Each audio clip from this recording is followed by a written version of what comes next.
សួស្តីអ្នកទាំងអស់គ្នាសូមលើកយកសៀវភៅមួយក្បាលដែលមានចំណងជើងថាគិតដូចអ្នកដឹកនាំមកធ្វើការបកស្រាយជូនអ្នកស្ដាប់ទាំងអស់គ្នាសៀវភៅមួយក្បាលនេះមានចំណងជើងដើមជាភាសាអង់គ្លេសថា Act like a leader, think like a leader យើងទៅនិយាយអំពីជីវិតដង្កូវនាងបន្តិចដើម្បីឲ្យដង្កូវនាងក្លាយទៅជាមេអំបៅវាត្រូវបំបីសម្បុកសូត្រដែលខ្លួនវាបានត្បាញកាលពីពេលដែលនៅជាដង្កូវពេលដែលនៅជាដង្កូវសម្បុកសូត្រអាចការពារដង្កូវពីសត្រូវនិងអាកាសធាតុប៉ុន្តែនៅពេលដែលក្លាយទៅជាមេអំបៅសម្បុកសូត្របានក្លាយទៅជារនាំងឧបសគ្គរារាំងមិនឲ្យមេអំបៅហោះហើររួចនោះទេប្រសិនបើមេអំបៅមិនអាចបំបីសម្បុកសូត្រនោះបានទេមេអំបៅក៏មិនអាចមើលឃើញពិភពលោកខាងក្រៅសាជាថ្មីម្ដងទៀតបានដែរដង្កូវនាងស៊ីស្លឹករុក្ខជាតិរីឯមេអំបៅក្រេបលំអងផ្កានៅក្នុងសង្គមមនុស្សជាក់ស្ដែងវិញនៅពេលដែលយើងជាបុគ្គលិកធម្មតាម្នាក់មានរឿងខ្លះពិតជាស័ក្តិសមនឹងធ្វើវាណាស់នៅពេលនោះប៉ុន្តែនៅពេលដែលយើងបានក្លាយទៅជាអ្នកដឹកនាំម្នាក់មានរឿងខ្លះមិនស័ក្តិសមនឹងយើងធ្វើវាតទៅទៀតទេបើយើងនៅតែបន្តធ្វើរឿងទាំងនោះទៀតវានឹងក្លាយទៅជារនាំងឧបសគ្គរារាំងមិនឲ្យយើងក្លាយទៅជាអ្នកដឹកនាំឆ្នើមម្នាក់បាននោះទេខ្ញុំសូមទទួលស្គាល់ថាអ្នកគឺជាមនុស្សដែលមានសមត្ថភាពព្រោះអ្នកបានយកឈ្នះមនុស្សជាច្រើនទើបអាចមកអង្គុយនៅក្នុងតំណែងជាអ្នកដឹកនាំមួយនេះបានបើសិនជាអ្នកមិនមែនជាមនុស្សដែលមានសមត្ថភាពអ្នកក៏មិនអាចទទួលបានការទុកចិត្តពីថ្នាក់លើនិងការគាំទ្រពីមិត្តរួមការងារដែលបានអនុញ្ញាតឲ្យអ្នកក្លាយទៅជាអ្នកដឹកនាំម្នាក់នោះដែរសូមអបអរសាទរដែលអ្នកបានក្លាយទៅជាអ្នកដឹកនាំនៅថ្ងៃនេះដោយឡែកសម្រាប់អ្នកដែលមិនទាន់ក្លាយទៅជាអ្នកដឹកនាំទេសូមកុំទាន់អាលអស់សង្ឃឹមអីចូលធ្វើខ្លួនឲ្យដូចជាអ្នកដឹកនាំម្នាក់ទង្វើរបស់អ្នកនឹងបង្ហាញពិភពខាងក្រៅឲ្យបានដឹងថាអ្នកស័ក្តិសមជាអ្នកដឹកនាំដ៏ឆ្នើមម្នាក់ហើយវាក៏មានឥទ្ធិពលទៅដល់ផ្លូវចិត្តរបស់ខ្លួនឯងនឹងកាន់តែធ្វើឲ្យអ្នកមានទំនុកចិត្តលើខ្លួនឯងផងដែរនៅពេលដែលអ្នកធ្វើខ្លួនខាងក្រៅឲ្យសមទៅជាអ្នកដឹកនាំយូរទៅមិនថាខ្លួនឯងឬក៏អ្នកដទៃទេសុទ្ធតែជឿទុកចិត្តថាអ្នកគឺជាអ្នកដឹកនាំដ៏ឆ្នើមពិតប្រាកដមួយរូបសូម្បីតែនៅក្នុងព្រះពុទ្ធសាសនាក៏មានពាក្យមួយឃ្លាបានលើកឡើងដែរថាធ្វើល្អដោយកាយវាចាចិត្តចាប់ផ្ដើមចេញពីកាយនិងវាចារួចវានឹងមានឥទ្ធិពលដល់ចិត្តចាប់ផ្ដើមធ្វើជាមនុស្សល្អដោយកាយដោយអំពើយូរទៅអ្នកនឹងក្លាយទៅជាមនុស្សល្អដោយឯងចាប់ផ្ដើមធ្វើជាអ្នកដឹកនាំពីសកម្មភាពខាងក្រៅបង្ហាញខ្លួនឯងអ្នកនិងអ្នកដទៃថាខ្លួនអ្នកគឺជាអ្នកដឹកនាំឆ្នើមម្នាក់គិតឲ្យដូចជាអ្នកដឹកនាំម្នាក់នៅពេលដែលឱកាសល្អមកដល់អ្នកនឹងក្លាយទៅជាអ្នកដឹកនាំពិតៗនៅពេលដែលអ្នកបានក្លាយទៅជាអ្នកដឹកនាំហើយចូលមានការប្រុងប្រយ័ត្នចំពោះរនាំងទាំង3ខាងក្រោមនេះព្រោះវាអាចរារាំងអ្នកមិនឲ្យជោគជ័យខ្លាំងជាងពេលនេះរនាំងទី1គឺរនាំងសមត្ថភាពរនាំងសមត្ថភាពសំដៅដល់សមត្ថភាពដែលមនុស្សម្នាក់មានកាលពីពេលដែលគេនៅជាបុគ្គលិកធម្មតាឬក៏ទង្វើដែលធ្វើឲ្យគេទទួលបានជោគជ័យនៅពេលដែលគេមិនទាន់ក្លាយទៅជាអ្នកដឹកនាំក៏ប៉ុន្តែទង្វើក៏ដូចជាសមត្ថភាពទាំងនេះបានក្លាយទៅជារនាំងឧបសគ្គរារាំងមនុស្សម្នាក់មិនឲ្យទទួលយកចំណេះដឹងថ្មីឬក៏ជាការអភិវឌ្ឍខ្លួនឲ្យកាន់តែជោគជ័យជាងពេលបច្ចុប្បន្ននៅក្នុងសៀវភៅគេបានរៀបរាប់ពីប្រវត្តិពិតរបស់តារាគឺជាឈ្មោះសម្រាប់យកមកពន្យល់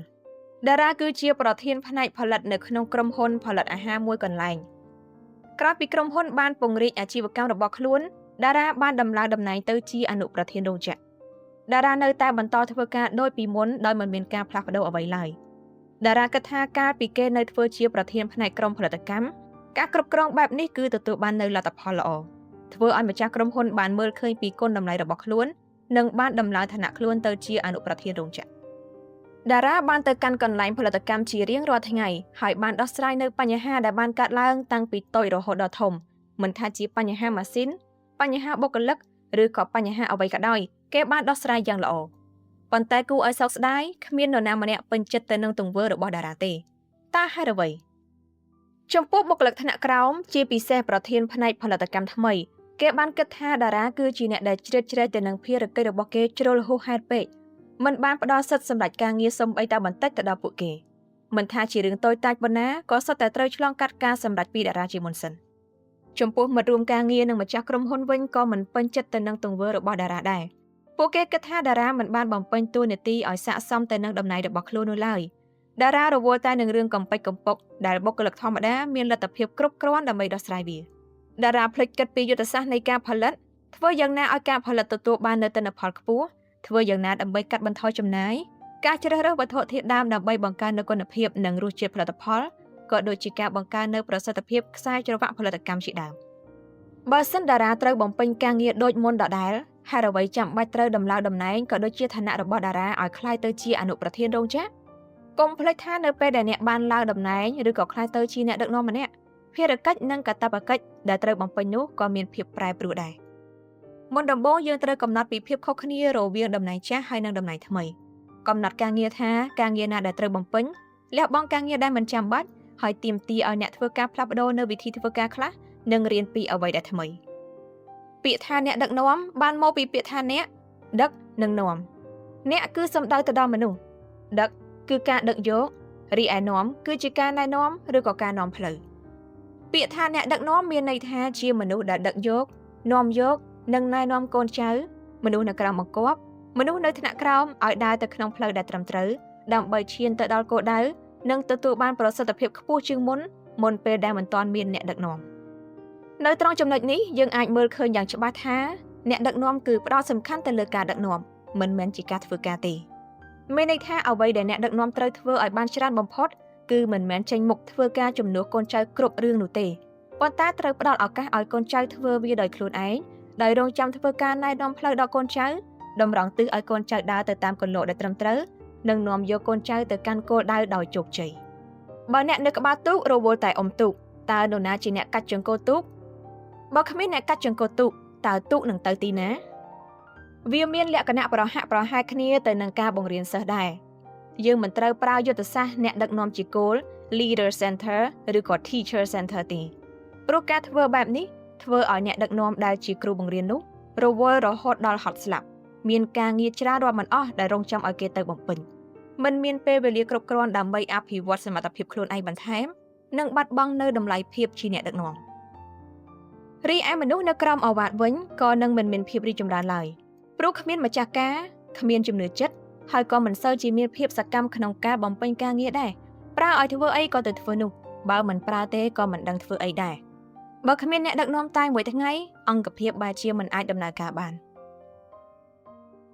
តម្លៃរបស់អ្នកដែលនៅក្បាលទូកស្ថិតត្រង់ថាគេអាចមើលទៅខាងមុខបានច្បាស់និងមើលទៅខាងមុខបានឆ្ងាយជាងគេនៅពិភពខាងក្រៅសម្បូរឱកាសអាចកែប្រែនៅពាក្យថាមិនអាចឲ្យទៅជាអាចហើយវាក៏សម្បូរទៅដោយគ្រោះថ្នាក់ដែលអាចលេបត្របាក់មនុស្សដែលមិនចេះកែប្រែទៅតាមកាលៈទេសៈបានគ្រប់ពេលនោះដែរសូមផ្ដល់ឱកាសឲ្យខ្លួនឯងចេញទៅមើលពិភពខាងក្រៅឲ្យបានច្រើនបន្តិចតើពិភពខាងក្រៅគេដើរដល់ណាហើយតើគេកំពុងធ្វើអ្វីអ្នកត្រូវស្វែងរកចំណេះដឹងថ្មីបទពិសោធន៍ល្អៗយកមកធ្វើការអភិវឌ្ឍខ្លួនឯងនិងបង្ហាញទៅដល់កូនចៅប្រាប់ពីវិធីជៀសពីឧបសគ្គនិងគ្រោះថ្នាក់ចូលធ្វើខ្លួនជាស្ពានចម្លងឲ្យកូនចៅស្គាល់ពិភពខាងក្រៅផ្សារភ្ជាប់កូនចៅទៅនឹងពិភពខាងក្រៅឲ្យបានច្រើននាំយកព័ត៌មានល្អៗព័ត៌មានដែលជាប្រយោជន៍ព័ត៌មានដែលពាក់ព័ន្ធទៅនឹងសកម្មភាពរបស់គូប្រកួតប្រជែងព័ត៌មានដែលអ្នកគួររៀនសូត្រពីគូប្រកួតប្រជែងជាដើមយកមកឲ្យកូនចៅអនុវត្តតាមបន្ថែមពីនេះយកសមិទ្ធផលដែលកូនចៅបានធ្វើទៅបង្ហាញពិភពខាងក្រៅឲ្យគេបានដឹងមានដូចជាម្ចាស់ក្រុមហ៊ុនថ្នាក់លើនិងមិត្តរួមការងារជាដើមឲ្យពួកគេបានដឹងថាកូនចៅរបស់អ្នកបានបំពេញការងារអ្វីខ្លះបានលះបង់ខ្លួនឯងដើម្បីការងារដូចម្តេចខ្លះវាជាការទទួលស្គាល់នៅការងារដែលពួកគេបានធ្វើការដែលមើលឃើញពីតម្លៃរបស់ពួកគេក្នុងការលះបង់ចំពោះការងារក៏ដូចជាការលើកទឹកចិត្តពួកគេដើម្បីបន្តប្រឹងប្រែងធ្វើកិច្ចការងារនោះបន្តទៅទៀតមានតែយើងប្រគល់សិទ្ធិទៅដល់កូនចៅទុករឿងកំពេចកំពុកឲ្យកូនចៅជាអ្នកដោះស្រាយកាត់បន្ថយការប្រជុំដែលមិនសូវជាសំខាន់កាត់បន្ថយការចុះខេត្តដែលគ្មានគោលដៅច្បាស់លាស់តែប៉ុណ្ណោះទើបយើងអាចមានពេលវេលាកាន់តែច្រើនដើម្បីធ្វើអ្វីឲ្យកាន់តែមានតម្លៃធ្វើអ្វីដែលកូនចៅមិនអាចធ្វើបានរៀបចំយុទ្ធសាស្ត្រនិងត្រួសត្រាយផ្លូវឲ្យកូនចៅដើរបានស្រួលមានតែយើងចេញទៅពិភពខាងក្រៅប៉ុណ្ណោះទើបយើងមានរបស់ជាគោលដើម្បីធ្វើការប្រៀបធៀបដឹងពីចំណុចខ្លាំងនិងចំណុចខ្សោយដែលអង្គភាពយើងមានចូលយកកំហុសរបស់គេមកធ្វើជាមេរៀនបំភ្លឺផ្លូវសម្រាប់ខ្លួនឯងបញ្ជាពីការដើរធ្លាក់ទៅក្នុងអន្លង់ជ្រៅយកចំណុចខ្លាំងដែលគេមានមកបញ្ចូលជាមួយនឹងលក្ខណៈពិសេសរបស់ខ្លួនដើម្បីស្វែងរកវិធីមួយដែលមានលក្ខណៈសមស្របទៅនឹងស្ថានភាពរបស់ខ្លួនធ្វើការកែប្រែអង្គភាពខ្លួនឲ្យមានស្ថានភាពល្អប្រសើរបន្តិចម្ដងទើបអាចឈានទៅដល់ការសម្រេចកិច្ចការងារធំបានមិនមាននរណាម្នាក់អាចឈានមួយជំហានដល់មេឃភ្លៀងនោះទេផ្លូវរាប់ពាន់គីឡូម៉ែត្រត្រូវចាប់ផ្ដើមចេញពីមួយជំហានសូម្បីតែທາງជែងដែលបានសុំសិល10ជាតិរួចទៅហើយថែមទាំងមានសុនអ៊ូខុងទៀតដែលមានយុទ្ធសាស្ត្រខ្លាំងពូកែនៅតែត្រូវដើរម្ដងមួយជំហានទៅកាន់លោកខាងលិចចុះទម្រាំយើងដែលជាមនុស្សធម្មតានេះ រាល់ការសម្រេចកិច្ចការងារធំៗសុទ្ធតែបានមកពីការសម្រេចនៅកិច្ចការតូចៗម្ដងបន្តិចសូមចាប់ផ្ដើមកែប្រែពីចំណុចតូចៗទៅដើម្បីអាចសម្រេចបាននូវក្តីស្រមៃធំមកដល់រនាំងទី2គឺរនាំងសង្គមរនាំងសង្គមនៅទីនេះគឺសំដៅទៅដល់កត្តាសង្គមនិងបញ្ហាទំនាក់ទំនងជាមួយនឹងសង្គមដែលអាចរារាំងយើងមិនឲ្យក្លាយទៅជាអ្នកដឹកនាំឆ្នើមវាគឺជាមូលហេតុមួយដែលអ្នកនិពន្ធចង់ឲ្យអ្នកដឹកនាំគ្រប់រូបឧស្សាហ៍ចេញទៅពិភពខាងក្រៅពីព្រោះវាក៏អាចជួយយើងដើម្បីបង្កើតនូវទំនាក់ទំនងសង្គមបានដែរចំពោះកត្តាសង្គមនេះយើងមិនអាចរារាំងវាមិនឲ្យកើតឡើងនោះទេប៉ុន្តែប្រសិនបើយើងបានដឹងបញ្ហាមុនគេទាន់ពេលវេលាយើងនឹងមានពេលវេលាគ្រប់គ្រាន់ដើម្បីរៀបចំខ្លួនប្រឈមមុខទៅនឹងបញ្ហាចំពោះកត្តាទំនាក់ទំនងមានមនុស្សមួយចំនួនចូលចិត្តរាប់អានមនុស្សជាមនុស្សដែលមានលក្ខណៈសម្បត្តិប្រហាក់ប្រហែលគ្នាការធ្វើបែបនេះវាបណ្ដាលឲ្យសង្គមរបស់យើងមិនសូវមានភាពសម្បូរបែបអ្វីដែលយើងមានគេក៏មានធ្វើឲ្យយើងពិបាកនឹងជួយគ្នាទៅវិញទៅមកយើងមិនអាចជួយបំពេញឲ្យគ្នាទៅវិញទៅមកបានមានអ្នកខ្លះទៀតចូលចិត្តបណ្ដោយទៅតាមបែបធម្មជាតិបានស្គាល់គ្នាគឺជានិស្ស័យបើមាននិស្ស័យជួបជាមួយនឹងនរណាគេនឹងចាប់ផ្ដើមទំនាក់ទំនងជាមួយនឹងអ្នកនោះការធ្វើបែបនេះអាចធ្វើឲ្យរចនាសម្ព័ន្ធបណ្ដាញទំនាក់ទំនងបាត់បង់លំនឹងនិងគ្មានទ្រង់ទ្រាយច្បាស់លាស់ទង្វើទាំងនេះសុទ្ធតែអាចធ្វើឲ្យអ្នកដទៃមើលមកអ្នកដោយក្រសែភ្នែកមិនល្អនៅក្នុងក្រសែភ្នែកអ្នកដទៃគេអាចវាតម្លៃថាអ្នកគឺជាមនុស្សបែបណាមានពេលខ្លះវាអាស្រ័យទៅនឹងមនុស្សដែលអ្នកបានសេពគប់ជាមួយនោះ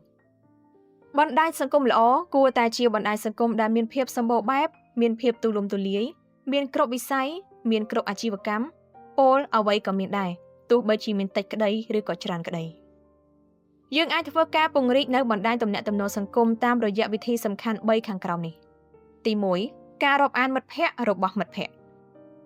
ការរាប់អានមិត្តភ័ក្តិរបស់មិត្តភ័ក្តិបានคล้ายទៅជាមិត្តភ័ក្តិហើយរួចហើយអ្នកក៏ចាប់ផ្ដើមរាប់អានមិត្តភ័ក្តិរបស់មិត្តភ័ក្តិរបស់មិត្តភ័ក្តិនោះបន្តទៀត2គុណនឹង2វាคล้ายទៅជា4គុណនឹង2វានឹងคล้ายទៅជា8គុណបន្តគ្នារហូតអ្នកនឹងមានមិត្តច្រើនរាប់មិនអស់នោះទេការរាប់អានមិត្តភ័ក្តិរបស់មិត្តភ័ក្តិមានប្រយោជន៍ជាច្រើនដូចជាងាយនឹងធ្វើឲ្យមានភាពជិតស្និទ្ធទទួលបានការទុកចិត្តពីអ្នកដទៃព្រោះអ្នកមានមិត្តភ័ក្តិរបស់អ្នកធ្វើជាសាក្សីធានាចំណេញពេលវេលានិងរកបានមនុស្សល្អព្រោះមិត្តភ័ក្តិរបស់អ្នកបានចម្រាញ់មនុស្សល្អសម្រាប់អ្នករួចទៅហើយទី2គឺការចូលរួមកម្មវិធីមានមនុស្សជាច្រើនតែងតែប្រព្រឹត្តនៅកំហុសមួយ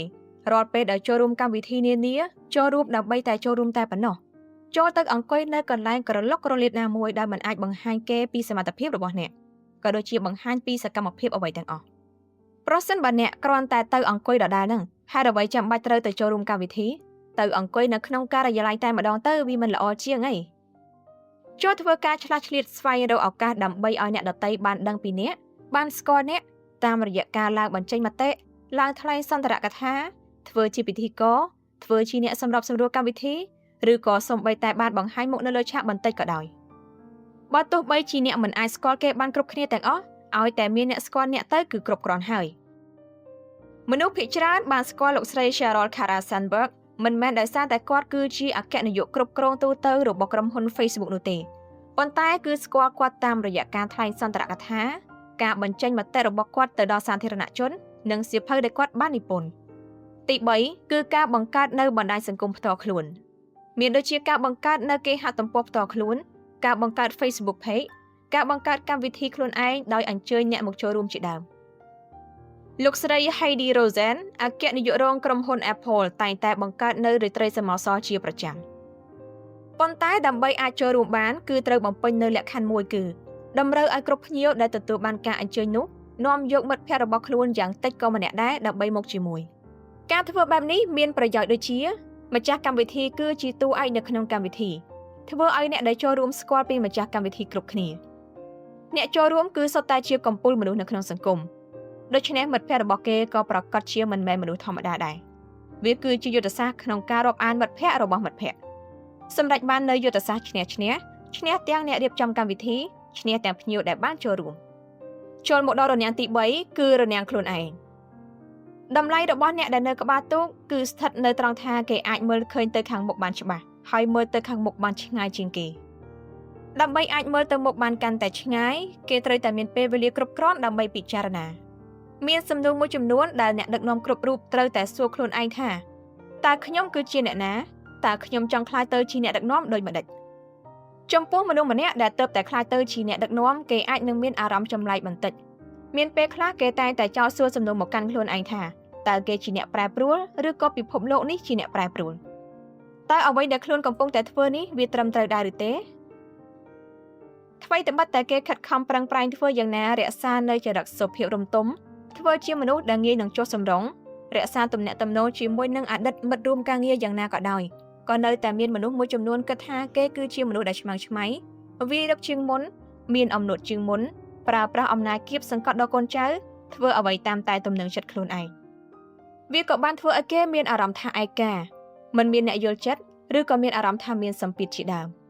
មានអ្នកខ្លះទៀតគិតថារឿងខ្លះវាគ្រាន់តែជាការសម្ដែងពិភពលោកមួយនេះសម្បូរទៅដោយមនុស្សដែលពាក់ស្រោមមុខហើយក៏មានអ្នកខ្លះទៀតគិតថាខ្លួនឯងគេហាក់ដូចជាមានប្រជាប្រិយភាពជាងមុនមានមនុស្សរាប់អានច្រើនជាងមុនជាដើមនៅពេលដែលមនុស្សម្នាក់ឡើងកាន់តែខ្ពស់គេអាចមើលឃើញកាន់តែឆ្ងាយហើយនឹងមានអារម្មណ៍ថាពិភពលោកនេះកាន់តែចុះត្រជាក់តាមពិតទៅនៅលើពិភពលោកយើងនេះគ្មានអ្វីខុសហើយក៏គ្មានអ្វីត្រូវដែរគ្រាន់តែយើងឈរនៅលើជំហរដែលខុសគ្នាតែប៉ុណ្ណោះយើងគិតថាវាគឺជារឿងល្អប៉ុន្តែវាប្រហែលជាមិនមែនជាអ្វីដែលអ្នកដទៃឬក៏គេចង់បាននោះទេអ្វីដែលល្អបំផុតគឺជាការជ្រើសរើសយកផ្លូវមួយដែលយើងនិងមនុស្សភាគច្រើនសុទ្ធតែអាចទទួលយកបានហេតុនេះហើយទើបបានជាអ្នកនិពន្ធឲ្យយើងសួរខ្លួនឯងថាតើខ្ញុំគឺជានរណាតើខ្ញុំចង់ក្លាយទៅជាអ្នកដឹកនាំដូចម្ដេចចូលបង្កើតនិមិត្តរូបឲ្យខ្លួនឯងយើងអាចសង្កេតមើលថាបុគ្គលល្បីៗគ្រប់រូបសុទ្ធតែមានប្រវត្តិជីវិតក្នុងភាពជាអ្នកដឹកនាំផ្ទាល់ខ្លួនមុននឹងឲ្យគេជឿអ្នកត្រូវតែជឿជាក់លើខ្លួនឯងជាមុនសិនអ្នកអាចបង្កើតនៅប្រវត្តិជីវិតក្នុងភាពជាអ្នកដឹកនាំដែលស័ក្តិសមទៅនឹងតំណែងរបស់អ្នកនាពេលបច្ចុប្បន្ននិងជាដំណើរនិមិត្តរូបរបស់ខ្លួនឯងនិមិត្តរូបនិងប្រវត្តិជីវិតនេះនឹងរំលឹកខ្លួនឯងនេះឲ្យដឹងថាអ្នកចង់ក្លាយទៅជាអ្នកដឹកនាំដូចម្ដេចដូចជាចង់ក្លាយទៅជាអ្នកដែលមានការតស៊ូស្មោះត្រង់សុទ្ធទិដ្ឋិនិយមរុះរាយនិងលះបង់ខ្ពស់ជាដើមវាគឺជាការប្រើប្រាស់នៅកត្តាខាងក្រៅដើម្បីមកធ្វើការជំរុញផ្លូវចិត្តនៅពេលដែលអ្នកធ្វើតាមនិមិត្តរូបរបស់ខ្លួនយូរទៅមនុស្សខាងក្រៅសូម្បីតែខ្លួនឯងអ្នកផ្ទាល់ក៏នឹងគិតថាអ្នកគឺជាមនុស្សបែបនោះយូរទៅអ្នកនឹងក្លាយទៅជាមនុស្សបែបនោះពិតប្រាកដមែនម្យ៉ាងវិញទៀតវាក៏នឹងអាចក្លាយទៅជាប្រធានបទដែលអ្នកអាចលើកយកទៅបង្កើតទំនាក់ទំនងជាមួយនឹងមនុស្សនៅខាងក្រៅបានដែរចំណុចមួយទៀតគឺរៀនសូត្រពីអ្នកដឹកនាំជោគជ័យអ្នកដឹកនាំឆ្នើមត្រូវតែចេះរៀនសូត្រនិងធ្វើតាមរៀមច្បងដែលជោគជ័យប្រសិនបើអ្នកដឹកនាំជោគជ័យរូបនោះស្ថិតនៅក្បែរខ្លួនអ្នកវារឹតតែជាការប្រសើរវានឹងធ្វើឲ្យអ្នកអាចសង្កេតមើលបានយ៉ាងល្អិតល្អន់ពីចំណុចលេចធ្លោរបស់គេយកចំណុចពិសេសរបស់គេមកវិភាគបូកផ្សំជាមួយនឹងបុគ្គលិកលក្ខណៈរបស់ខ្លួនដើម្បីតម្រង់ទិសនៃការអភិវឌ្ឍប្រើប្រាស់បទពិសោធន៍របស់គេមកបញ្ជាឧបសគ្គរបស់ខ្លួនកុំគិតថាការដែលរៀនសូត្រពីអ្នកដទៃគឺជារឿងដែលគួរឲ្យខ្មាស់គេប្រសិនបើការរៀនពីអ្នកដទៃវាជារឿងដែលគួរឲ្យអាម៉ាស់គេក៏មិនបង្កើតសាលាឲ្យយើងរៀនដែរគ្រាន់តែពេលនោះរៀមច្បងរបស់យើងជាគ្រូយើងតែប៉ុណ្ណោះបន្ថែមពីនេះទៀតអ្នកត្រូវហ៊ានផ្លាស់ប្ដូរដោយសារតែសមត្ថភាពបានប្រែប្រួលវាតម្រូវឲ្យយើងធ្វើការផ្លាស់ប្ដូរនៅរឿងរ៉ាវមួយចំនួនមានមនុស្សមួយចំនួនមិនព្រមធ្វើការផ្លាស់ប្ដូរអាចមកពីគេគិតថាគេឲ្យតម្លៃទៅលើក្រសែភ្នែកអ្នកដទៃចង់ឲ្យខ្លួនឯងក្លាយទៅជា idol របស់អ្នកដទៃឆ្លក់វង្វេងទៅនឹងអ្វីដែលគេចង់បានខ្លាំងពេកធ្វើឲ្យគេមិនហ៊ានប្រព្រឹត្តនៅកំហុសមិនហ៊ានសាកល្បងនៅអ្វីថ្មីហើយក៏មិនហ៊ានធ្វើការផ្លាស់ប្ដូរដែរអ្នកដឹកនាំឆ្នើមសុទ្ធតែជាមនុស្សដែលពូកែរៀន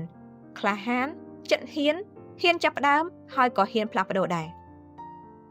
ការរៀនពីចំណេះដឹងថ្មីនិងការផ្លាស់ប្ដូរសុទ្ធតែអាចបង្កើតឲ្យមានកំហុសឡើងប៉ុន្តែកំហុសនៅពេលនេះគ្រាន់តែជាការលះបង់ដើម្បីសម្រេចនៅគោលដៅធំនាពេលក្រោយតែប៉ុណ្ណោះសូមកុំមានអារម្មណ៍ថាខ្មាស់អៀនឬគិតថាខ្លួនឯងធ្វើមិនបានល្អអីប្រសិនបើអ្នកមិនចាប់ផ្ដើមរៀននៅក្នុងថ្ងៃនេះកែប្រែនៅពេលឥឡូវនេះកសាងកំហុសនៅពេលនេះអ្នកនឹងបាត់បង់កាន់តែច្រើនកសាងកំហុសកាន់តែធំនៅពេលក្រោយ